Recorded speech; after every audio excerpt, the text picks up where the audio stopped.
Terima kasih. Assalamualaikum warahmatullahi wabarakatuh. Alhamdulillah alladzi hadana lil Islam wal iman. Asyhadu an la ilaha illallah wahdahu la syarika lah. Syahadatan natanawalu biha ar-rahmata wal ghufran.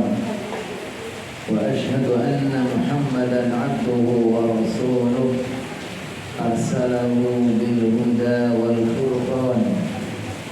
Allahumma salli wa sallim wa barik wa an'im ala man unzila alaihi al-Qur'an sayyidina wa maulana Muhammad sallallahu alaihi wasallam wa ala alihi wa ashabihi wa ansarihi wa junudihi alladhina yatamassakuna bi ashrafil adyan. Amma ba'du.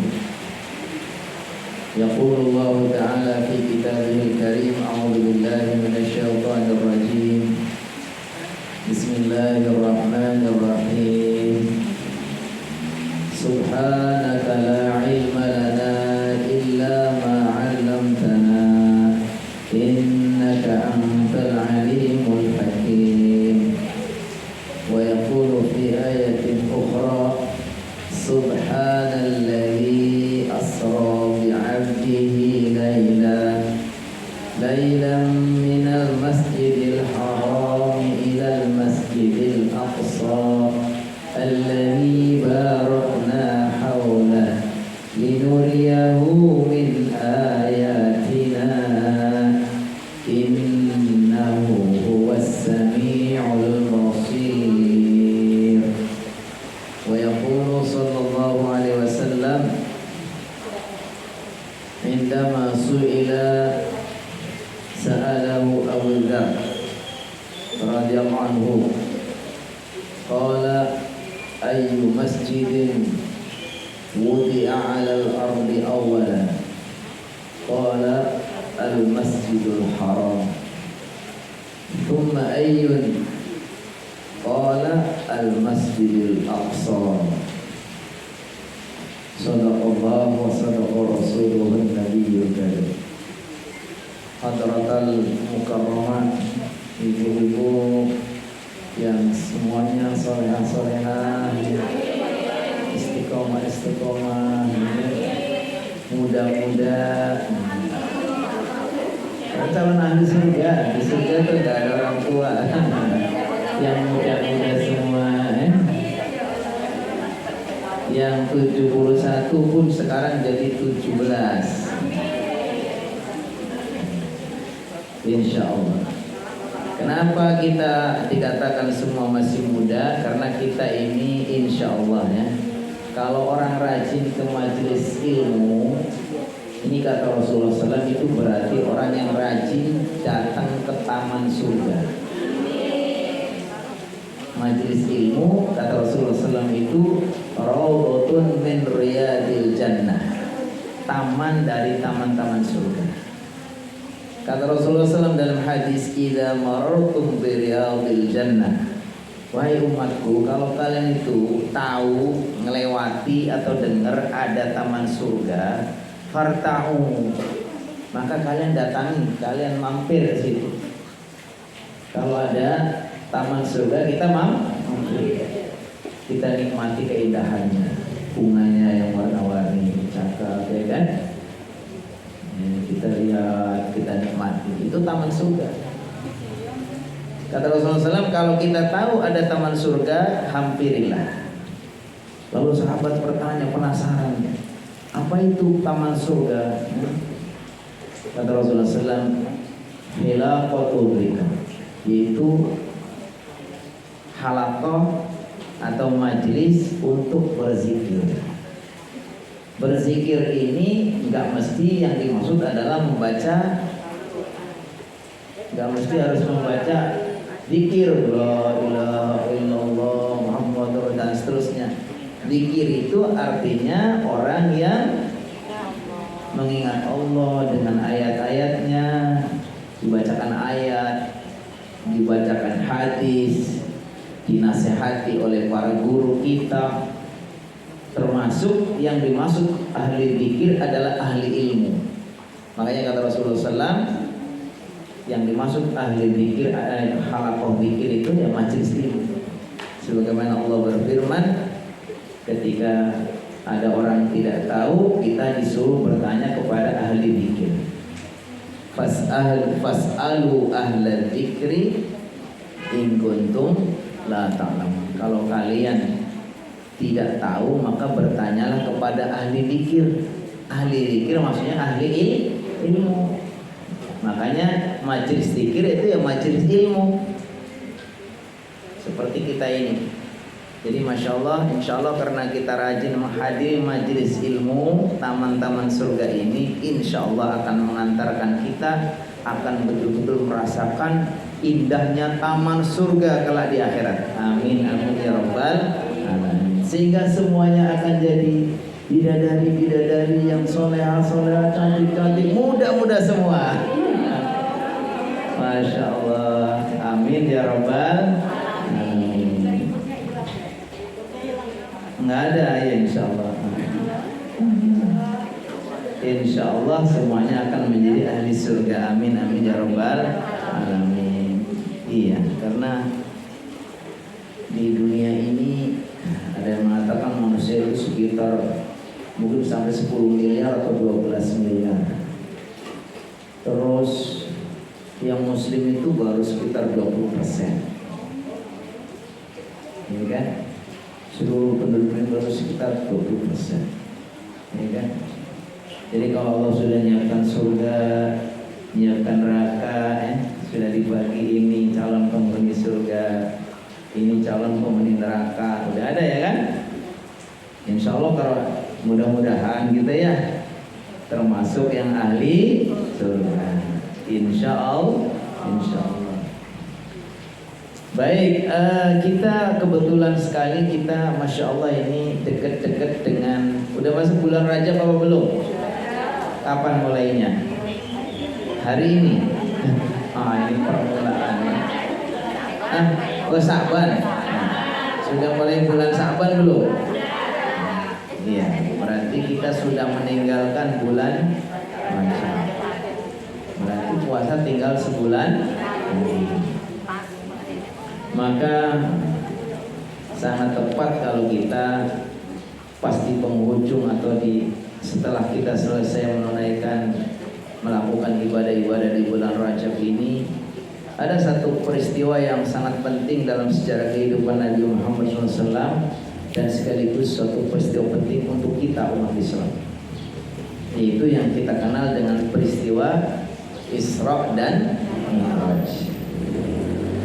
Ini sudah bahas, kita panjang lebar dibahas, tetapi yang namanya ini mukjizat dari Allah Subhanahu wa taala bagi kita ini suatu kenikmatan ya, kalau kita kaji ulang, kita pelajari ulang apa hikmah di balik itu. Makanya kita pagi ini atau siang ini kita akan sama-sama memurojaah, mereview kembali apa itu Isra dan Mi'raj Nabi Muhammad SAW. Sebetulnya Isra dan Mi'raj ini adalah satu peristiwa mukjizat. Jadi titik tekannya di sini bahwa ini peristiwa mukjizat, bukan sembarang peristiwa. Pengertian mukjizat itu apa?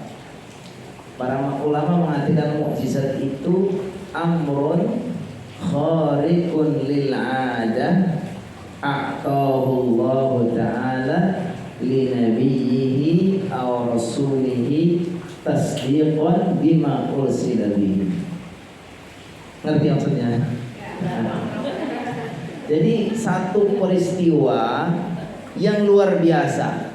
Luar biasa itu maksudnya beda dengan yang terjadi dalam hukum alam atau hukum adat yang biasanya terjadi umumnya, itu beda. Ini suatu peristiwa yang luar biasa, khariqun lil 'adah, keluar dari kebiasaan. keluar dari pakem umumnya, ya kan? Kenapa? Ya karena ini adalah kehendak Allah. Allah yang memberikan satu peristiwa kepada Nabi Muhammad yang luar biasa, yang Allah berikan kepada siapa? Kepada para nabi dan rasul.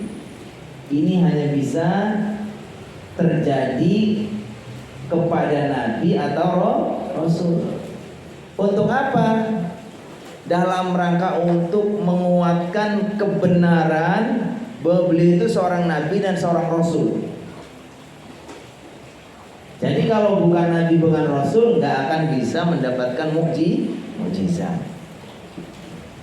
Kesimpulan bahwa mukjizat itu perkara yang luar biasa yang Allah berikan kepada nabi atau rasul dalam rangka menguatkan bahwa dia itu memang seorang nabi dan seorang rasul. Jadi orang itu nggak gampang mendustakan. Jadi kalau orang ngaku nabi, apa buktinya? Mukjizatnya apa? Musotek nih, Ahmad Musotek. Dulu ada nabi di Depok namanya Ahmad Musotek. Apa mukjizatmu wahai Musotek? Nggak punya. Ibu siapa? Lia pernah ngaku jadi malaikat Jibril mamanya ngaku terima wahyu. Apa buktinya? Jadi ketika orang itu ditunjuk sebagai nabi atau sebagai rasul, pasti Allah kasih mukjizat. Biasanya mukjizat itu akan sesuai dengan kondisi di zamannya. Kita kenal namanya Nabi Ibrahim ketika melawan si Namrus. Rakyatnya dikumpulkan untuk nyari kayu bakar, terus rame-rame dia dibakar. Datang mukjizat Allah, nggak kebakar, nggak apa-apa. Karena kondisinya menuntut. Oh, berarti Ibrahim itu memang bukan asal ngaku, dia memang benar nabi. Masa ada orang, kalau orang biasa dibakar pasti mati, gosong, hangus. Nabi Musa menghadapi Fir'aun. Jahat nggak Fir'aun? Jahat banget. Punya tukang sihir aja untuk menjaga kekuasaannya supaya nggak ada lagi yang ganggu. Tukang sihirnya sampai ratusan.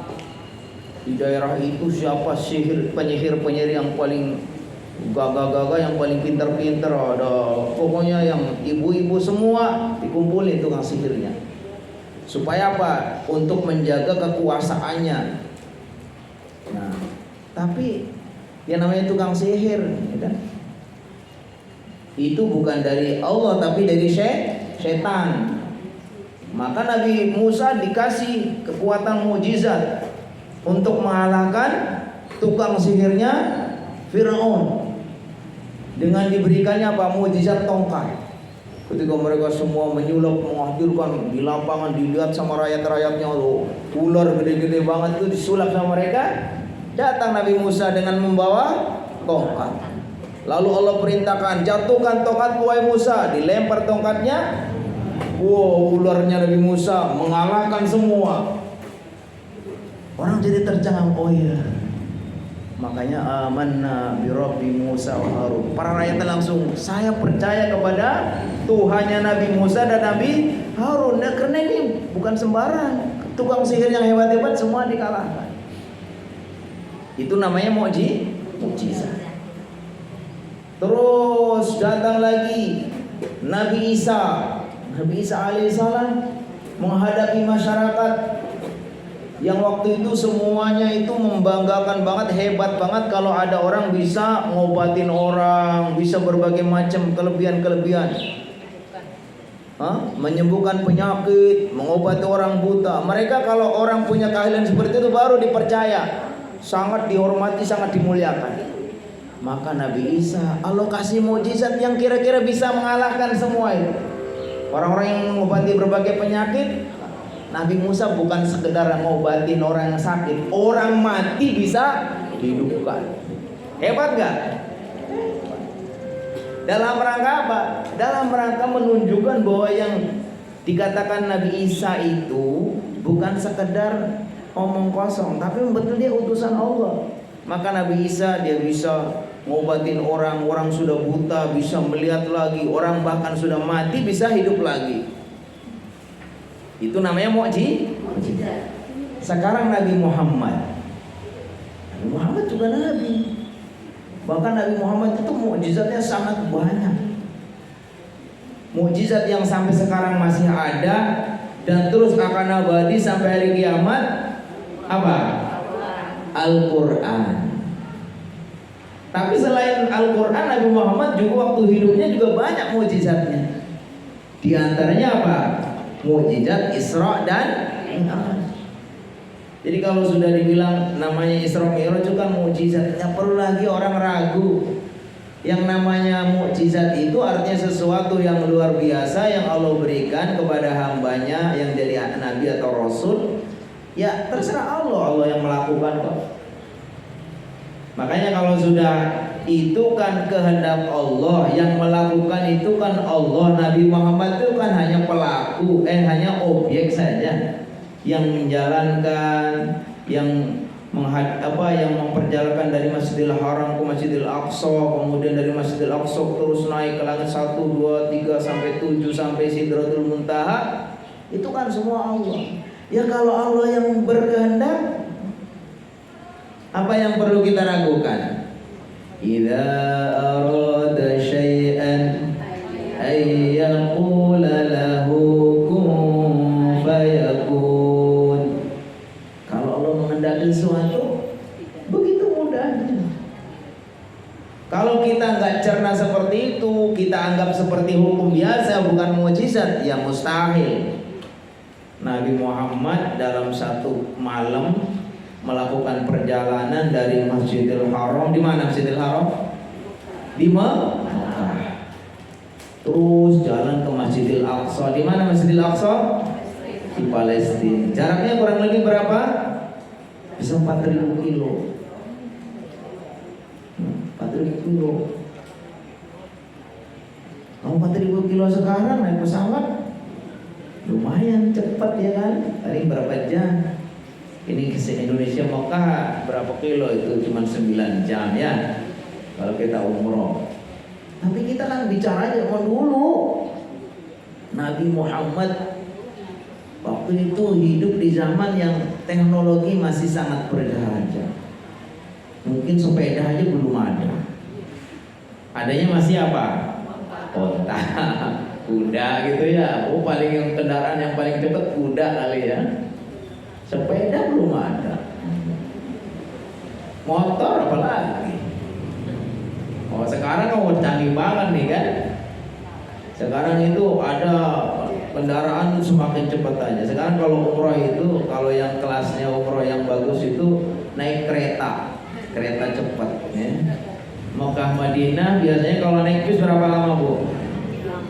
Bisa sampai 6 sampai 7 jam ya. Sekarang cuma 2 jam. Karena kecepatan kereta itu saya lihat itu 300, 325, 300 begitu satu. Ya. Mahal, enggak lah nggak mahal. Kalau ada yang bayarin. Kan saya nggak bayar, nggak ada yang bayarin, kan murah. Iya. Jadi kita bayangin itu kalau peristiwa sekarang, ya mungkin akan menjadi lebih. Mungkin dicari-cari, oh iya mungkin ada kendaraan yang cepat banget sekarang dalam 1 menit sudah sekian kilo gitu. Tapi ini kan peristiwa tahun 1400 tahun yang lalu ya. Terjadinya kurang lebih pada tahun 10 atau tahun 11 atau tahun 12 kenabian. Jadi setelah Nabi Muhammad SAW diangkat sebagai nabi, ini kurang lebih pada tahun ke-11 atau ke-12. Tepatnya itu kurang lebih tahun 621-an. Ini peristiwa itu. Kalau tahun Masihnya kurang lebih 621 kurang lebih. Kalau tahun kenabian itu dihitungnya sejak Nabi Muhammad menerima wahyu di Gua Hira, diangkat sebagai nabi. Kurang lebih 10, 11 atau 12 tahun kemudian. Nabi Muhammad berarti menghitungnya bukan belum tahun Hijriah, karena Muhammad masih belum hijrah. Jadi yang ingin kita katakan supaya ini tidak menjadi udah selesai, bahwa ini adalah mukjizat. Kalau mukjizat itu memang sesuatu yang tidak masuk akal. Kalau masuk akal pun ya masuk akal karena didasarkan kepada keimanan. Ya logis, orang Allah yang berkehendak, Allah yang memperjalankannya. Ini kan akal jadi bisa nerima. Tapi kalau akal dalam artian dikaitkan dengan kondisi empirik yang nyata, sesuai dengan waktunya, jarak dan seterusnya, nggak bisa diterima. Tapi kalau kita katakan bahwa ini adalah mukjizat yang melakukan semuanya Allah, Allah itu maha bisa segala-galanya. Ketika dia menghendaki sesuatu, tinggal katakan kun fayakun, selesai, dah. Berarti ini peristiwa mukjizat. Makanya ayatnya itu pun para ulama memaknai ayat Isra Mi'raj itu, kita lihat di sini, Subhana, maha suci, allazi, zat maksudnya Allah, maha suci Allah, alladzi yang asro itu mengisrakan. Jadi yang mengisrakan siapa di sini? Allah. Ya udah selesai. Kalau Allah, kecuali Nabi Muhammad sendiri, jalan sendiri, usaha sendiri, bukan. Di sini apa? Maha suci Allah yang mengisrakan, memperjalankan Nabi Muhammad atau bi'abdihi. Nah, di sini para ulama mengatakan, kenapa sih disebutkan dengan abdi? Abdi itu artinya hamba. Allah yang telah memperjalankan hambanya. Pertama, makna yang pertama, supaya orang itu jangan sampai salah memposisikan Nabi Muhammad, seperti salahnya orang-orang Nasrani yang memposisikan nabinya, Nabi Isa, dianggap sebagai Tuhan karena punya keistimewaan. Diantaranya banyak, karena juga Nabi punya keistimewaan dan juga Allah takdirkan dia tidak ada ayah. Tapi bukan berarti dia sebagai Tuhan. Makanya kata Rasulullah SAW dalam hadis mengatakan, la taquruni kama atratatin nasara Isa bin Maryam faqulu inni Abdullah wa Rasul. Beliau mewanti-wanti kepada kita, wahai umatku, jangan kalian itu berlebihan memuliakan saya. Berlebihan itu maksudnya wulu, berlebihan. Sebagaimana dulu berlebihannya orang-orang Bani Israel memuliakan atau memposisikan Isa bin Maryam. Maka panggillah aku ini Abdullah. Jadi Nabi Muhammad itu maunya dipanggil hamba Allah, wa rasuluh, hamba dan utusan. Yang namanya hamba, apa sih hamba? Ya hamba sahaya. Ya.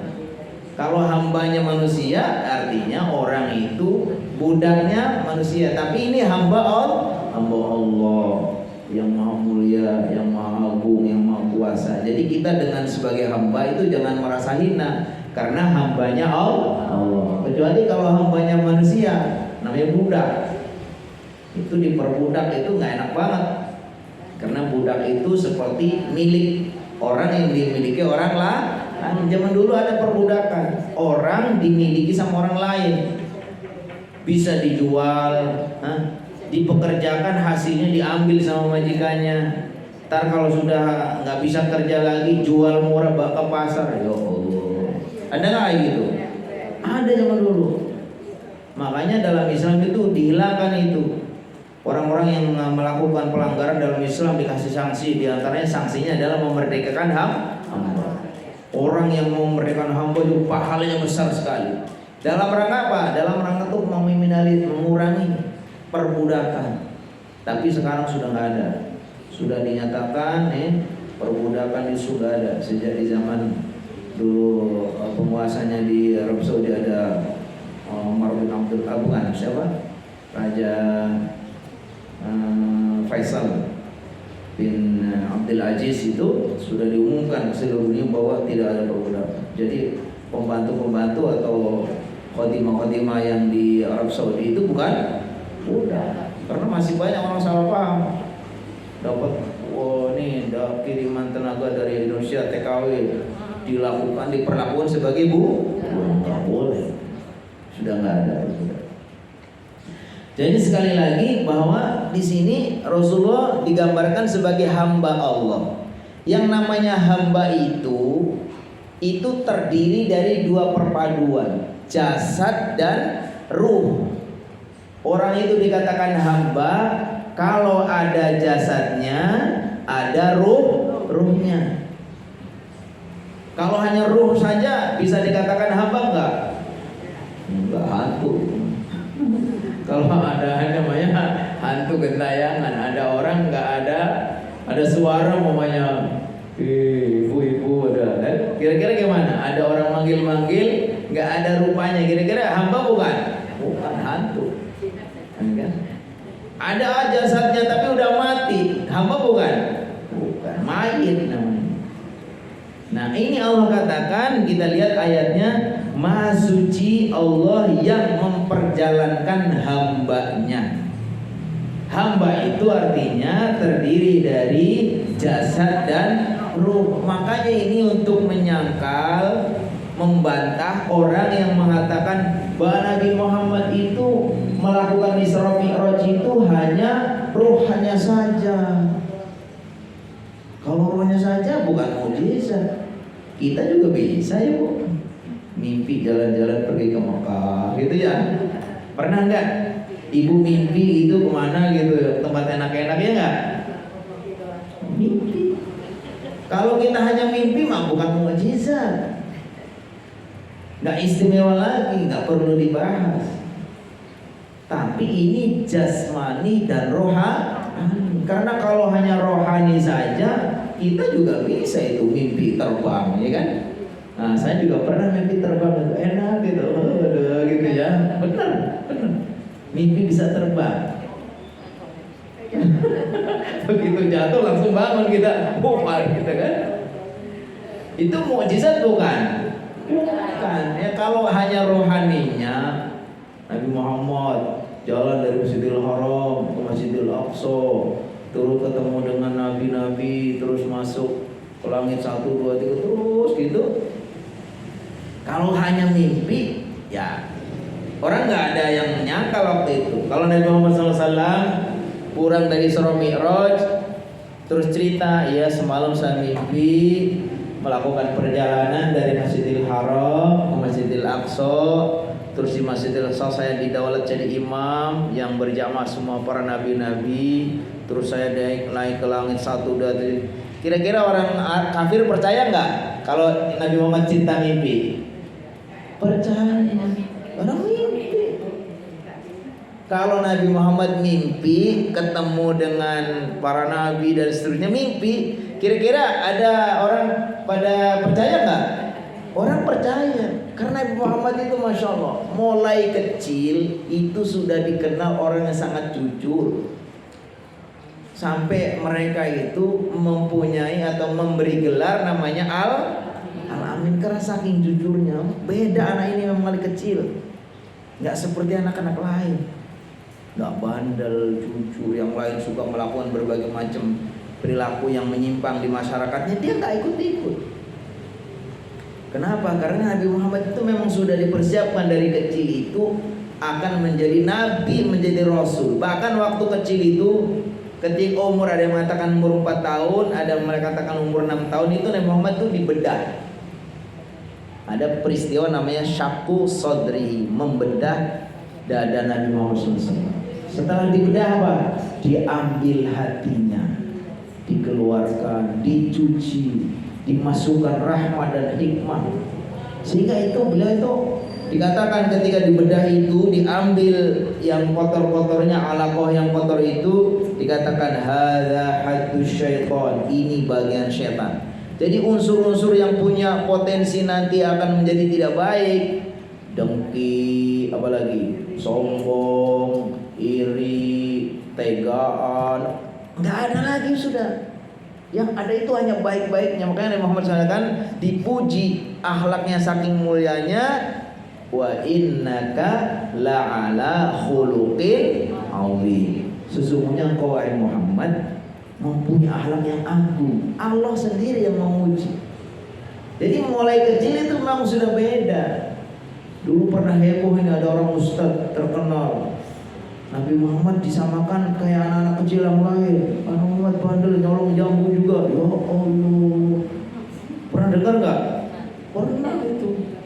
Nabi Muhammad kecil kayaknya disamakan sama anak-anak kecil yang lain, anak-anak kita. Kalau anak kita bandel wajar kan? Kita sendiri nggak bisa didik ya kan? Tapi ini dididik sama Allah sendiri langsung.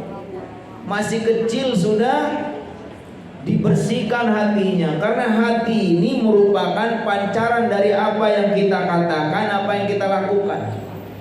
Orang baik atau buruk itu tergantung hatinya. Keluar kata-kata baik, keluar perangai baik atau tidak, itu sumbernya dari hati. Makanya kata Rasulullah SAW, ala inna fil jasadi mudghatan idza salahat salahal jasadu kullu wa idza fasadat fasadal jasadu kullu ala wahyal qalbu. Hafal hadisnya ibu ini pasti. Biasa ngaji. Kata Rasulullah SAW, ingatlah dalam diri manusia ada segumpal darah. Yang apabila segumpal darah itu baik, maka baiklah seluruh tubuh. Kalau segumpal darah itu buruk, buruklah seluruh tubuh. Apa itu? Hati. Jadi yang menentukan orang baik atau buruk itu hatinya. Makanya kita, Masya Allah, hatinya kita selalu didik. Kita ibadah, kita ngaji, kita dengerin nasihat, supaya hati kita terdidik. Karena hati kita sudah baik, maka semua yang tercermin dari hati itu berupa perkataan, kata-kata yang baik, wajah yang senyum, ucapan yang menyenangkan, gerak-gerik perilaku yang baik. Makanya katakan siratul mar'i tumbi'u an sarirati. Gerak-gerik seseorang itu mencerminkan atau menceritakan isi hatinya. Makanya ada ilmu namanya, kalau dalam ilmu psikologi ada ilmu belajar membaca wajah. Ada sekarang malah ada deteksinya, deteksi apakah orang itu bohong atau tidak. Nah, itu ada ilmu. Jadi apa yang tercermin dari diri kita itu adalah ya dari hati. Makanya ada orang ada deteksinya nih, kalau pengadilan atau di mahkamah, di pengadilan ada itu. Bohong kelihatan wajahnya. Polisi aja ngerti itu. Kalau kita merasa salah nih, nggak bawa SIM, nggak bawa surat, itu paham polisi itu, wajahnya dibaca. Ini kelihatan ya, ditangkap langsung. Tapi kalau yang aman, tenang ya, oh lewat. Kelihatan aja wajahnya kebaca. Ini wajahnya orang salah ini. Sini dia. Iya nggak? Itu hati. Dan Nabi Muhammad itu mulai kecil udah dididik Allah SWT, termasuk hati sudah dicuci, dibersihkan. Nanti dalam peristiwa Isra Mi'raj juga, menjelang Isra Mi'raj juga Nabi Muhammad melakukan bedah lagi. Jadi waktu kecil masih ada di asuhan ibu Halimah Sa'diyah, itu juga pernah peristiwa itu. Kalau kita baca Sirah Nabawiyah itu, ketika ibunda Halimah Sa'diyah minta supaya Nabi Muhammad setelah 2 tahun agar biarkan nyusu sama beliau, diasuh beliau. Pas kurang lebih umur 4 tahun atau umur sekitar 6 tahun, ada satu peristiwa tadi, Nabi Muhammad didatangi malaikat Jibril lalu dioperasi. Namanya peristiwa pembersihan hati. Kenapa itu? Ya memang kalau di zaman sekarang nggak aneh itu operasi itu. Sekarang ada operasi yang sangat canggih. Operasi jantung diambil, dicangkok ya kan, diganti. Bisa. Sekarang ada diganti dengan bagian lain. Gitu. Kalau zaman dulu kira-kira kayak gitu, aneh banget. Tapi kalau dikaitkan dengan kekuasaan Allah, ya kalau manusia aja sekarang bisa nyangkok jantung, bisa nyangkok hati. hanya sekedar kemampuan manusia dengan teknologinya. Apalagi Allah sangat mudah. Jadi kalau dikatakan Nabi Muhammad dioperasi, bagi Allah ya gampang sekali. Malaikat Jibril melakukan. Jadi intinya bahwa Nabi Muhammad itu memang benar-benar ya seseorang yang yang jujur mengatakan itu. Karena kalau Nabi Muhammad itu ceritanya itu cerita mimpi, pasti semua orang percaya. Karena Nabi Muhammad terkenal sebagai orang yang paling baik, paling jujur, bahkan mulai kecil diberi nama Al-Amin. Kalau dia cerita saya semalam mimpi, maka semua orang percaya. Tapi beliau ceritanya bukan mimpi, bahwa beliau itu memang benar-benar diperjalankan jasadnya dan rohnya. Bagaimana logikanya? Logikanya tadi kalau sudah mukjizat gampang. Tapi sebenarnya kalau kita dengar ceramahnya Ustaz Kiai Haji Zainuddin MZ itu tentang analogi Isra Mi'raj bagus. Kata beliau, ibaratnya Nabi Muhammad diibaratkan semut. Semut itu kalau dalam satu malam berjalan, paling jalannya jauhnya berapa yang dia bisa tempuh. Belum lagi nanti kalau ada air nyebrang udah nggak bisa, ya kan? Ada dikit-dikit ada lewat mobil kelindas nanti kan, karena semut. Ya semut kalau begitu usaha mandiri ya sebegitu paling nggak percaya. Tapi kalau semut itu kata Pak Jainuddin itu, semut itu ternyata ada di kantong Pak Ustadz. Semutnya ada di kantong Pak Ustadz. Pak Ustadznya dapat undangan ceramah naik pesawat. Ya kan? Malam ini Ustadz dapat undangan ceramah ini, umpamanya di Jogja, naik pesawat, ya kan? Jogja ke sini 1 jam ya? 1 jam. Nanti balik lagi. Bisa dalam 1 malam mungkin sudah ke Surabaya, udah bolak-balik. Mungkin ketika semut itu balik lagi, wah, cerita sama teman-teman semut. Mut, semalam saya jalan-jalan loh ke bandara dan semut yang lain kira-kira mana? Gila loh, mana bisa kamu? Ke situ aja udah kamu nggak akan sampai. Sama nih. Itu baru sama-sama dimensi makhluk. Semut dengan manusia itu sama-sama makhluk. Itu pun udah begitu. Ini padahal dimensi hamba. Nabi Muhammad seorang hamba dengan Allah. Jadi nggak usah ada berantem lagi. Nggak usah ada, karena kita intinya kita harus percaya ini bagian dari mukjizat. Mukjizat itu sesuatu yang luar biasa yang Allah yang berkuasa, yang Allah berikan kepada seorang nabi atau seorang rasul dalam rangka untuk meyakinkan, untuk menguatkan bahwa dia itu seorang nabi. Baik. Jadi intinya Maha suci Allah yang memperjalankan hambanya. Tadi hamba itu yang dimaksud adalah jasmani dan rohani. Karena kalau disebutkan hamba hanya rohani saja, nggak bisa. Atau hanya jasmani saja, nggak bisa. Karena yang namanya hamba itu berarti lahir batin. Lailan artinya pada malam hari. Allah kehendaki bahwa perjalanan itu malam hari, karena malam hari ini adalah suatu waktu di mana memang kebanyakan orang itu ya sepi dari kegiatan-kegiatan yang sifatnya kehidupannya di usaha dan seterusnya, itu lebih fokus kepada bertakwa kepada Allah Subhanahu wa taala. Poin berikutnya, minal masjidil haram, dari Masjidil Haram. Jadi yang dimaksud Isra itu dimulai dari Masjidil Haram. Asra yusri itu artinya memperjalankan. Kalau saro yasri artinya jalan. Ini kalau kita belajar bahasa Arab, kalau ada kata-kata saro yasri itu berjalan. Kalau berjalan itu ibarat kata kerja itu kata kerja yang kalau berjalan, kata kerja yang tidak butuh kepada objek. Kata kerja apa namanya itu? Aktif.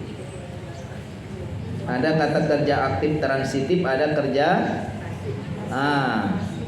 iya. Jadi maksudnya itu bahwa Nabi Muhammad SAW itu kalau hanya disebutkan berjalan berarti dia jalan sendiri. Tapi beliau itu menggunakan kata-kata asro, bukan berjalan tapi diperjalankan. Kalau saro yasri berjalan itu dalam bahasa Indonesia itu kata kerjanya nggak butuh objek. Nabi Muhammad berjalan ya sudah, jalan sendiri. Tapi kalau Nabi Muhammad, Allah memperjalankan Nabi Muhammad, jadi butuh objek. Makanya di sini menggunakan kata-kata asro yang artinya memperjalankan. Berarti maksudnya apa? Yang melakukan ini bukan Nabi Muhammad sendiri, tapi Allah.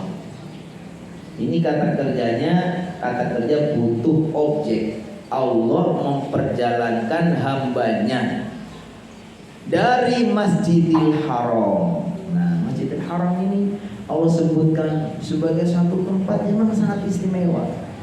Ada satu hadis Abu Dzar Al-Ghifari bertanya kepada Rasulullah sallallahu alaihi wasallam, "Ya Rasulullah, ayyu masjidin wudi'a 'alal ardi awwalan?" Wahai Rasulullah, masjid yang mana yang pertama kali dibangun di atas bumi ini? Kata Rasulullah SAW, Al-Masjidul Haram.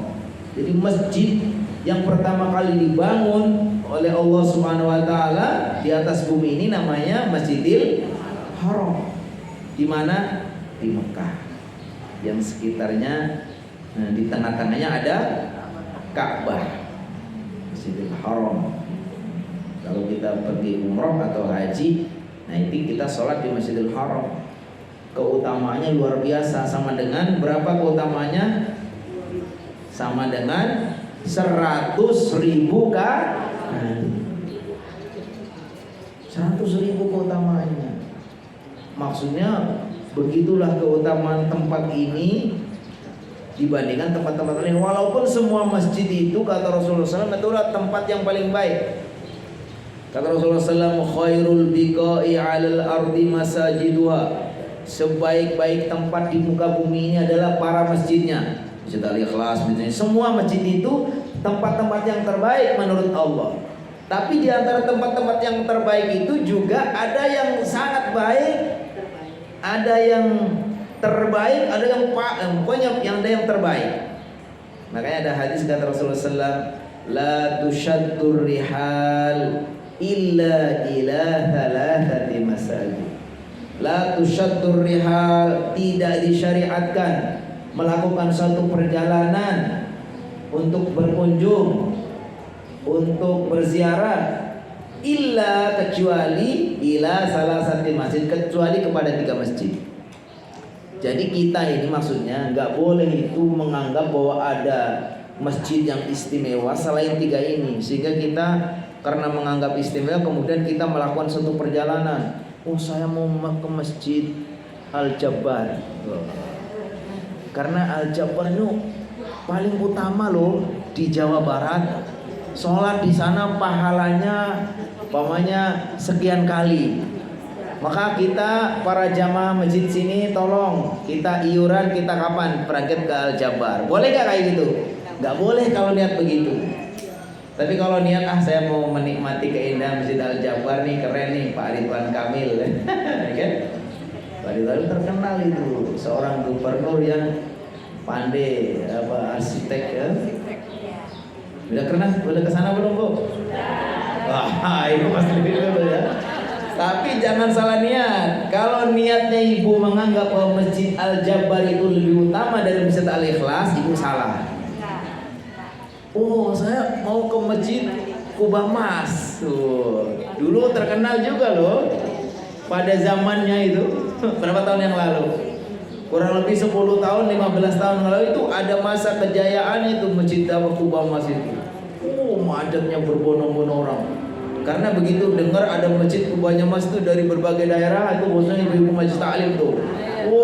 Mana datang? Boleh gak? Boleh. Tapi kalau niat bahwa Masjid Kubah Mas itu lebih afdol, lebih utama dari masjid-masjid yang lain, maka nggak boleh. Yang boleh itu hanya 3 masjid. Kata Rasulullah SAW, la tushaddur rihal illa ila thalathat masajid.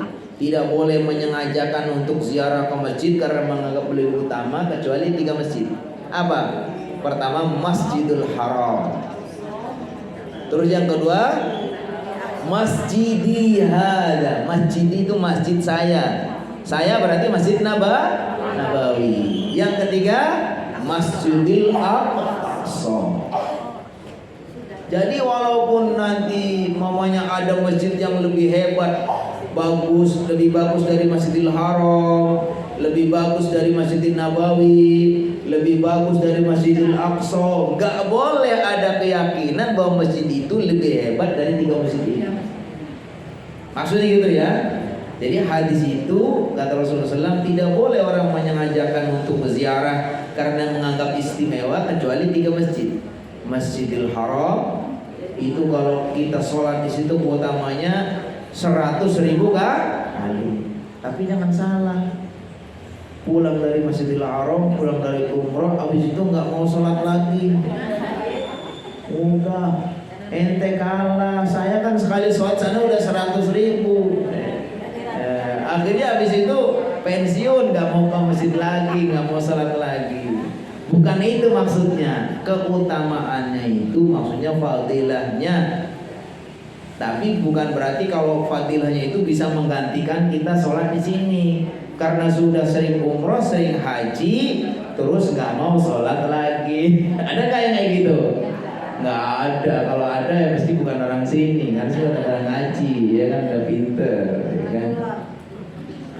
Terus yang kedua, summa masjidi. Boleh melakukan kesengajaan untuk menziarahi masjid, masjidku. Karena Muhammad SAW bersabda, maksudnya masjidku adalah Masjid Nabawi. Kita kalau umrah juga ke Masjid Nabawi. Keutamanya gimana? Keutamanya itu 1000 kali. 1000 kali. Nah, tapi di situ ada kelebihan juga, ada raudhah. Raudhah itu taman surga. Kata Rasulullah SAW, baina hujrati wa mimbari raudhatun min riyadil jannah.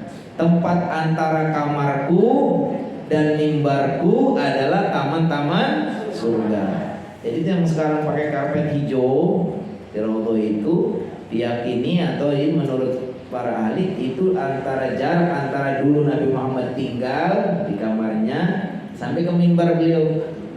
Kan sekarang ada mimbar kecil ya situ ya. Nah, jadi ada mimbar yang dipakai untuk khutbah yang sekarang ini, tapi di bawahnya ada mimbar kecil lagi. Yang mimbar kecil itu yang tempat itulah mimbar asli dulu. Ditandain biasanya karpetnya warnanya hijau. Kalau dulu umroh yang dulu itu lumayan, sekali umroh bisa 2-3 kali gitu ya. Sekarang paling bisa sekali, itu pun kalau nggak telat. Karena sekarang itu kalau mau umroh itu sekaligus izin dapat umroh, visa itu sekaligus dapat jatah untuk berkunjung sekali. Sama travel itu sudah didaftarin nama-namanya nih, siapa yang dapat visanya berarti itu dapat kunjung.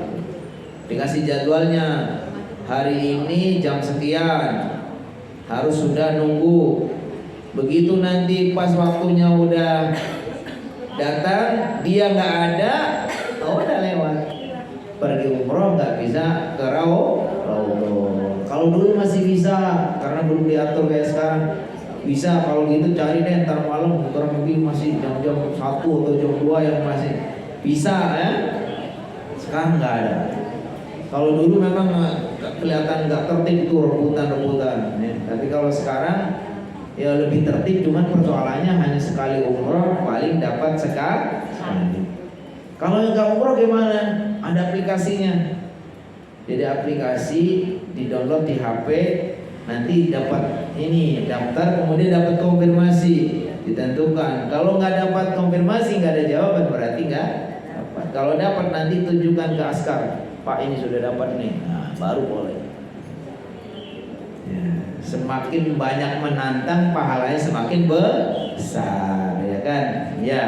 Jadi Masjidil Haram ini satu tempat yang Allah jadikan sebagai tempat berangkatnya Nabi Muhammad Isra, sekaligus ini menunjukkan ini tempatnya dimulai dari yang sangat mulia.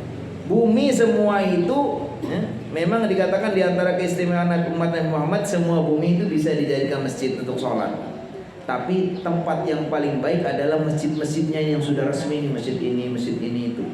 Tapi dari masjid-masjid itu ada masjid-masjid yang sangat utama yang disebutkan dalam hadis, Masjidil Haram, Masjidil Nabawi, terus Masjidil Aqsa.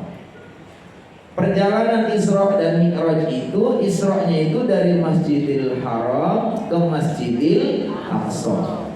Masjidil Aqsa adanya di Palestina.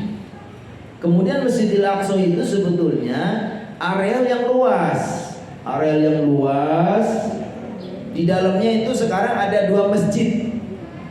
Di areal Masjidil Aqsa itu, atau orang menyebutnya Al-Quds itu, tanah suci Al-Quds itu, di dalamnya ada 2 masjid yang terkenal. Yang pertama namanya Masjid Al-Qibli. Al-Qibli itu dari kata-kata kiblat. Karena Masjid Al-Qibli ini masjid di mana Rasulullah SAW tuh di awal-awalnya kalau sholat menghadap masjid ini. Masjid Al-Qibli.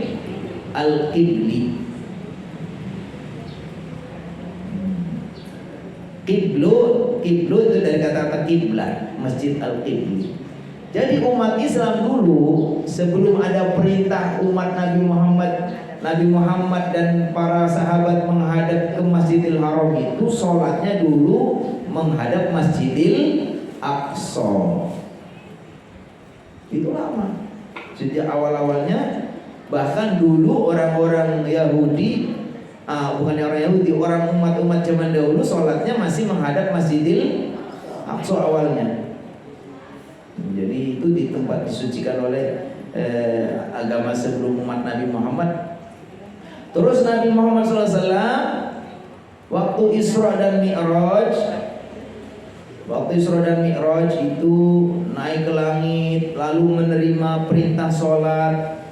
Itu awalnya sholatnya masih menghadap Masjidil Aqsa, ya kan? Nabi Muhammad dalam peristiwa Isra Mi'raj itu mendapat perintah sholat. Sholatnya waktu itu setelah turun ke bumi ke Masjidil Aqsa terus balik lagi ke Mekah, itu dari Mekah masih sholatnya menghadap Masjidil Aqsa waktu itu untuk beberapa bulan, sampai nanti akhirnya Allah perintahkan, dikatakan fawalli wajhaka syatral Masjidil Haram. Sejak ada perintah itu, Nabi Muhammad lagi sholat zuhur di Mekah, lagi sholat zuhur, kemudian dipegang pundaknya, terima wahyu, dikadapkan kiblatnya untuk tadinya masih menghadap Masjidil Aqsa, dikadapkan Masjidil Haram.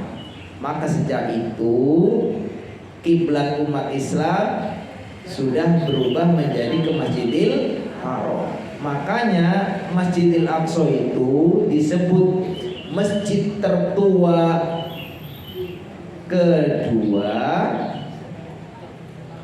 dan kiblat pertama umat Islam.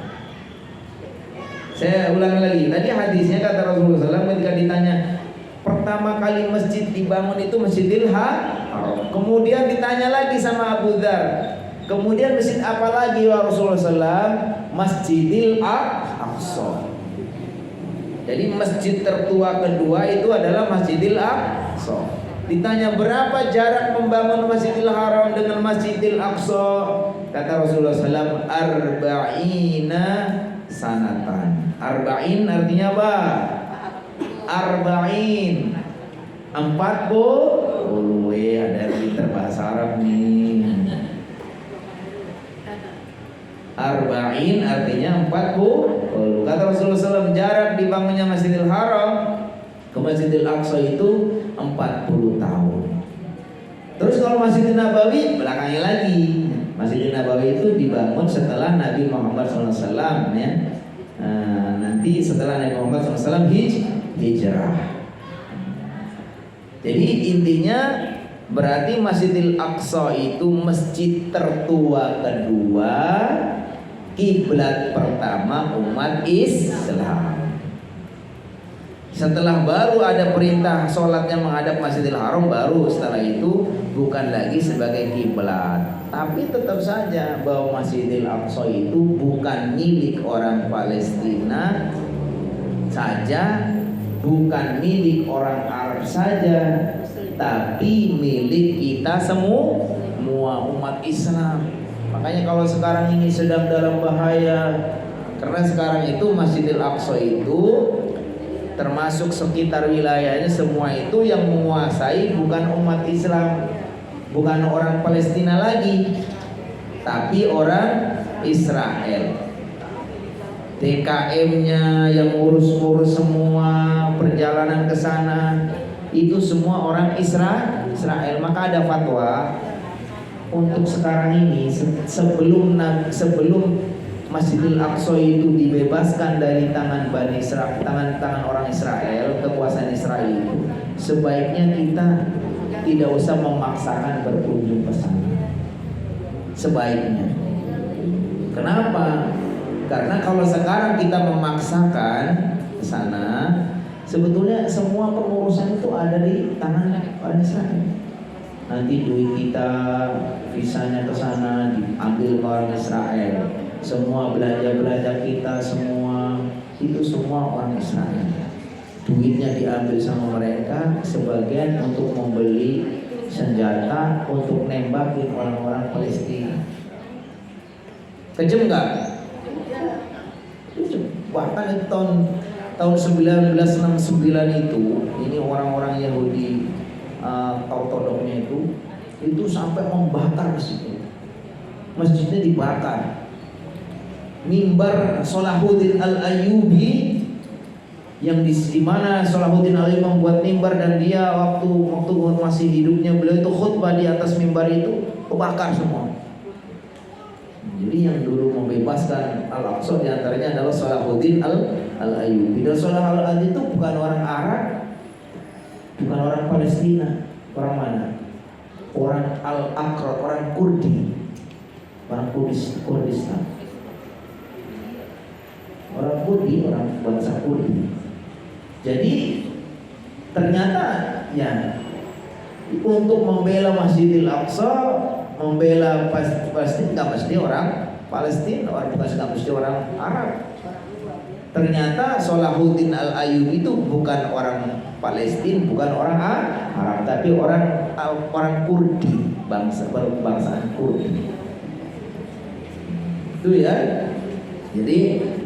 Jadi Masjidil Haram sampai ke Masjidil Aqsa itu namanya Isra. Nabi Muhammad diperjalankan pada malam hari dari Masjidil Haram ke Masjidil Aqsa. Setelah sampai di Masjidil Aqsa, di antara mukjizat yang Allah berikan kepada Muhammad itu, Nabi Muhammad itu diminta untuk menjadi imam sholat di Masjidil Aqsa. Nabi Muhammad, Nabi yang paling muda, Nabi terakhir, tapi dia disuruh menjadi imam sholat untuk nabi-nabi yang lain. Qadarullah itu, ya ini mukjizat lagi, jangan tanyakan lagi. Oh itu gimana para nabi? Nabi-nabi yang lain itu dengan kehendak Allah hadir, rohaninya atau itu datang untuk menjadi makmum Nabi Muhammad Sallallahu Alaihi Wasallam. Simbol apa itu? Simbol bahwa Nabi Muhammad itu Khotamul Anbiya, pemungkas para nabi. Gak akan ada nabi lagi. Kalau dulu masih ada nabi banyak. Kalau sekarang gak ada nabi, paling adanya wali. Wali itu apa? Kekasih Allah, hamba-hamba yang dekat dengan Allah, yang kasih Allah dikasih keramat namanya. Keramat itu mirip dengan mukjizat tapi beda. Kalau mukjizat itu terjadinya untuk para nabi dan para rasul. Kalau keramat apa? Keramat itu sesuatu yang luar biasa juga, tapi diberikan kepada seorang wali. Jadi kita nggak boleh mengingkari juga bahwa sampai sekarang juga ada namanya wali. Wali itu hamba-hamba yang Allah muliakan karena kesolehannya, karena kedekatannya, karena keistimewaan ibadahnya, amalnya. Kalau berdoa Allah kabulkan, ya kan? Walaupun orang nggak ada yang tahu. Jadi wali itu yang menentukan bukan kita, tapi Allah. Terus kalau ada wali songo, wali-wali itu, ya itu kita ngarang aja sebetulnya. Kita hanya ngelihat tanda-tanda. Kita hanya meraba-raba, oh karena ini orangnya sangat istimewa, punya kelebihan-kelebihan, punya keistimewaan yang tidak dimiliki orang lain, maka kita nyatakan dia itu wali. Tapi wali bukan hanya mereka, bukan hanya 9. Wali itu banyak. Di sini jangan ada banyak wali. Minimal ada murid. Ya. Jadi sekali lagi, wali itu hamba-hamba yang Allah pilih untuk menjadi kekasih-kekasihnya. Karena apa? Karena kesolehannya, karena kedekatannya, karena keistimewaannya, ya kan? Tapi yang menentukan wali atau bukan itu bukan hamba, bukan manusia. Kalau sekarang kan orang gampang aja ini wali, pengen jadi wali. Itu saya nggak percaya, nggak setuju. Wali itu yang menentukan adalah Allah. Karena Allah itu menghendaki kepada siapa yang Allah cintai, ya. Kata Rasulullah SAW dalam hadis, ketika Allah mencintai seorang hamba, lalu Allah memanggil malaikat Jibril, wahai Jibril, saya mencintai seorang hamba si fulan, maka cintailah wahai Jibril. Lalu Jibril pun mencintai dia. Terus Jibril memanggil para makhluknya, para sahabat-sahabatnya, kalangan malaikat, wahai para malaikat, saya beritahu bahwa Allah mencintai dia dan saya juga mencintai, maka cintailah.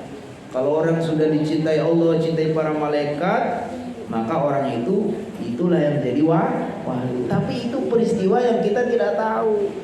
Kalau ada orang mengatakan wali-wali ini, itu mereka hanya kira-kira karena melihat tanda-tandanya. Orangnya pintar, soleh banget, punya keistimewaan, pernah ada peristiwa-peristiwa yang luar biasa yang dia, itu baru kita katakan wali. Tapi sebetulnya tidak semua wali itu dipertunjukkan karamahnya. Karena kalau orang memamerkan keramat, itu namanya bukan wali, itu namanya sihir.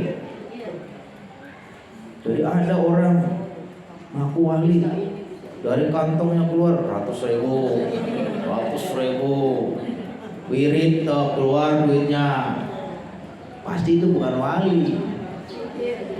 Kalau nggak sihir, akal-akalan, dia kantongnya gede, bawa masuk ke dalam, sulap tuh. Kayak dulu waktu yang di mana itu, situ mana ya, Probolinggo ya, yang sampai ada seorang pakar ustadzah terkenal, udah profesor aja masih dibohongin. Ini gara-gara nggak mau ngaji nih. Kalau mau ngaji, tahu wali itu nggak kayak gitu. Yang namanya wali itu nggak akan memperlihatkan keramat. Keramat itu karunia dari Allah yang nggak bisa diperlihatkan, dipamerkan, diadu, nggak bisa. Karena itu pemberian dari Allah. Makanya kata Imam Syafi'i, kalau kamu melihat seseorang bisa terbang di udara, atau kamu melihat seseorang bisa berjalan di atas air, maka jangan langsung kamu simpulkan dia adalah seorang wali. Itu kan hati-hati. Kalau kita ngelihat ada orang nih pintar ngobatin ini, bisa ngobatin fulan sembuh, bawa kambingnya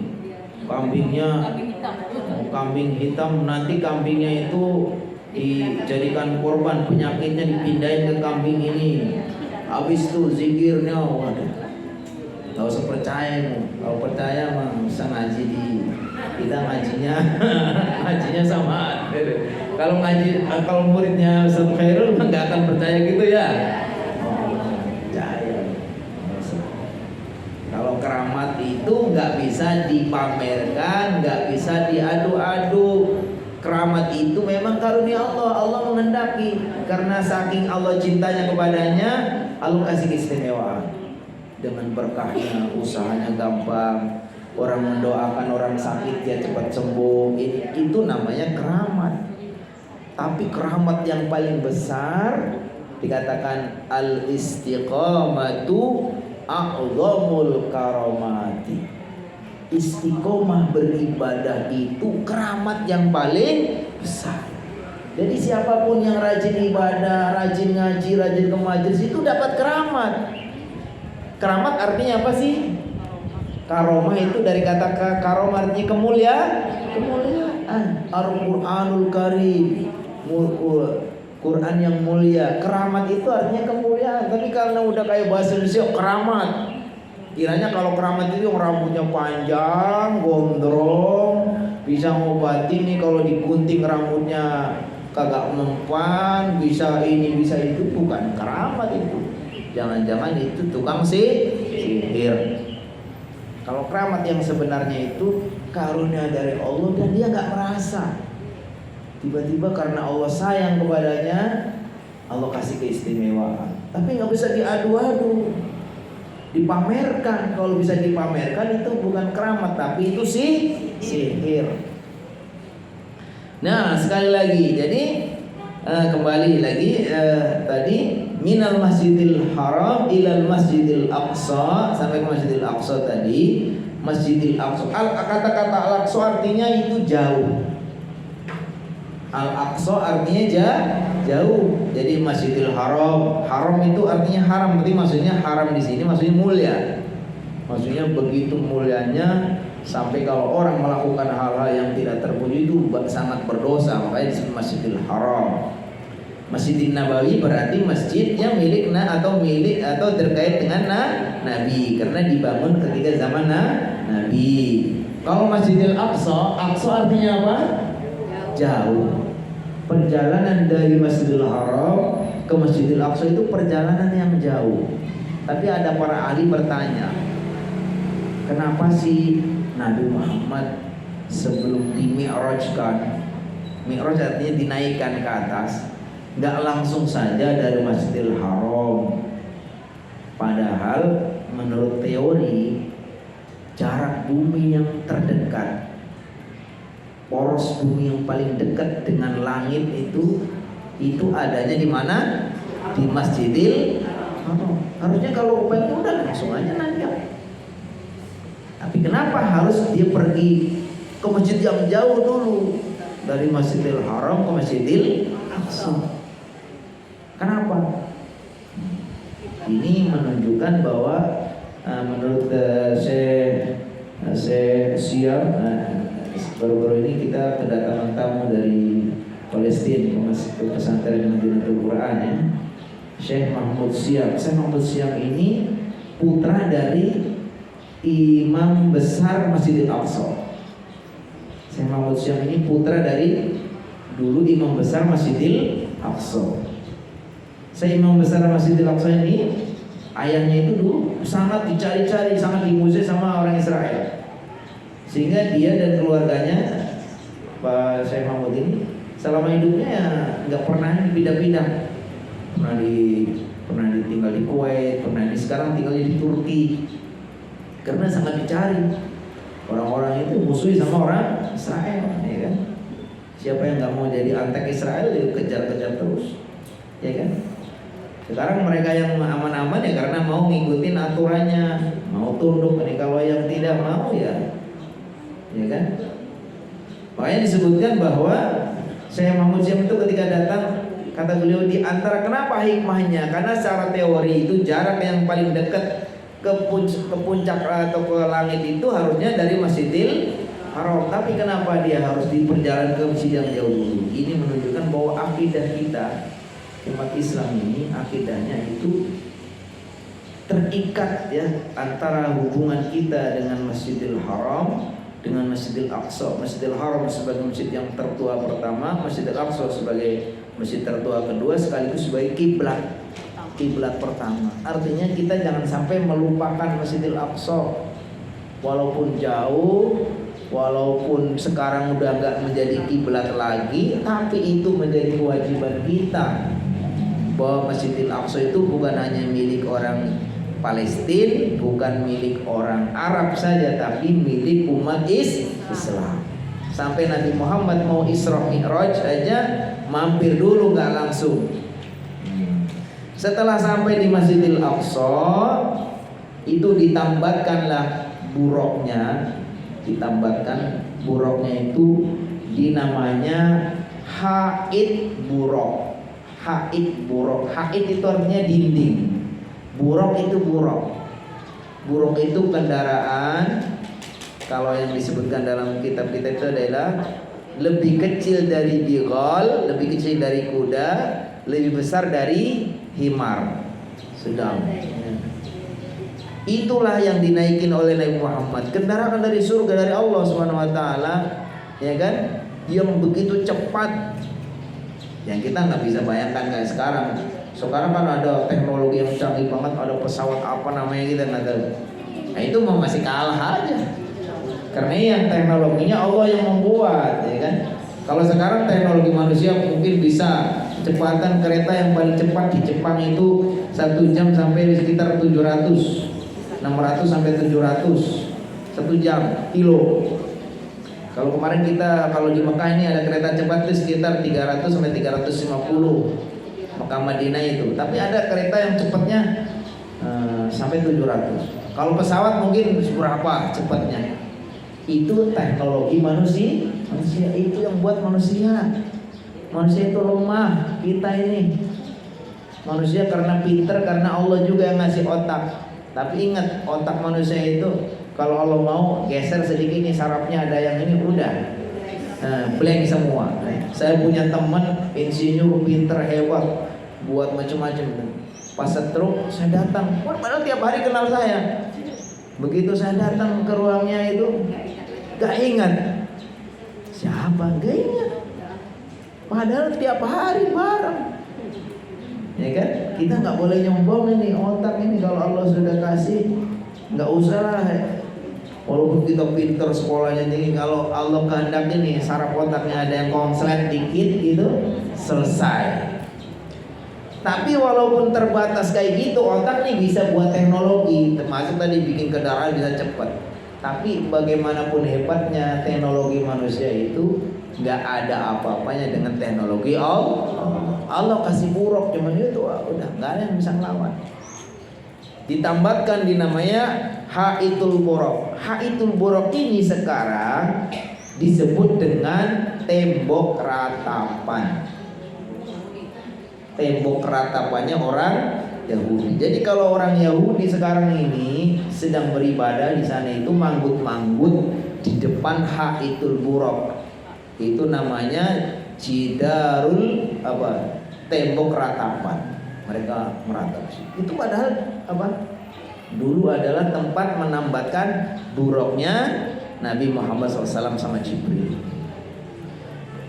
Di bawahnya itu sekarang itu Masjidil Aqsa ini sedang dalam bahaya. Yang paling berbahaya yang dilakukan oleh orang-orang Israel sekarang ini, itu mereka sedang menggali di bawah Masjidil Aqsa.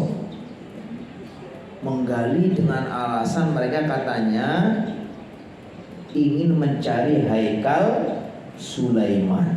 Haikal Sulaiman itu adalah tempat ibadahnya zaman dulu Nabi Sulaiman. Padahal nggak ada di situ, tapi mereka sengaja terus menggali terus dengan harapan nanti kalau ada gempa atau sebagainya Masjidil Aqsa-nya bisa roboh. Intinya mereka itu nggak akan berhenti untuk memusuhi umat.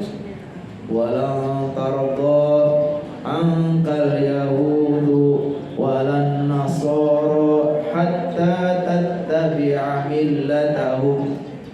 Kata Allah mengingatkan kepada Muhammad, wahai Nabi Muhammad, mereka tuh Yahudi Nasrani gak akan berhenti untuk memusuhi kamu kecuali kamu mau ikutin mau mereka. Jadi setiap orang yang tidak mau ikut ya atur mereka, gak mau kompromi dengan mereka, ya udah. Ini kalau orang-orang Palestina itu mau ikutin apa yang diri mau mereka, dulu mungkin sudah merdeka. Tapi persoalannya mereka sudah mengambil semua, sudah dilululantakkan daerah-daerahnya. Yang sekarang masih tetap bersekukuh dan terus melawan begitu keras adalah di Gaza, umat Islam yang ada di jalur Gaza. Yang mereka sudah pagar tinggi, tembok tinggi, mereka diembargo, nggak boleh ada. Tapi kalau yang di tempat-tempat lain yang mau tunduk, ya udah. Dan sekarang itu negara-negara di dunia itu sudah hampir 80% sebetulnya tidak setuju, pengen segera Palestina itu punya kemerdekaan supaya segera dibebaskan dari penjajah. Cuma tinggal 20% negara yang tidak setuju. Tapi persoalannya dari 20% ini, negara-negara yang belum ngaku itu negara-negara besar, negara-negara berkuasa yang punya hak veto, termasuk di dalamnya siapa? Amerika, Inggris. Inggris itu kan dulunya yang menyebabkan itu ada negara Israel di situ. Jadi waktu pembagian bekas penjajahan Ottoman itu, waktu kerajaan Osman, dinasti Ottoman itu selesai, itu negara-negara barat tuh bagi-bagi jatah jajahan. Inggris menjajah ini, Perancis menjajahnya gitu. Nah, Palestina itu termasuk di jatahnya Inggris. Setelah Inggris menjajah di situ, lalu dia kasihan sama tokoh-tokoh Yahudi, orang-orang Yahudi yang di mana-mana itu diusir. Lalu Perdana Menteri Inggris itu menjanjikan akan dibantu membuat satu negara untuk mereka orang Yahudi. Dibangunnya di mana? Di Palestina. Nah, akhirnya terus gerobot itu, sekarang wilayah tinggal sedikit. Coba kalau kita lihat. Jadi intinya ini semua adalah bagian dari tadi kebenaran ayat Allah Subhanahu wa taala. Kita cepatkan sedikit lagi. Alladzi barakna haulahu, yang diberkahi. Jadi memang negeri Palestina itu negeri yang diberkahi. Kita maknai berkah itu tentu banyaknya maksudnya. Termasuk diberkahi ya tadi, sholat di sekitarnya, sholat di Masjidil Aqsa pahalanya banyak. Kemudian keberkahan yang lain.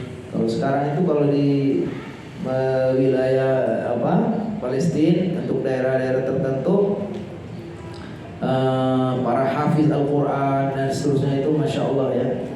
Linuriyahu min ayatina, untuk memperlihatkan tanda-tanda keagungan kami, keagungan Allah Subhanahu wa taala.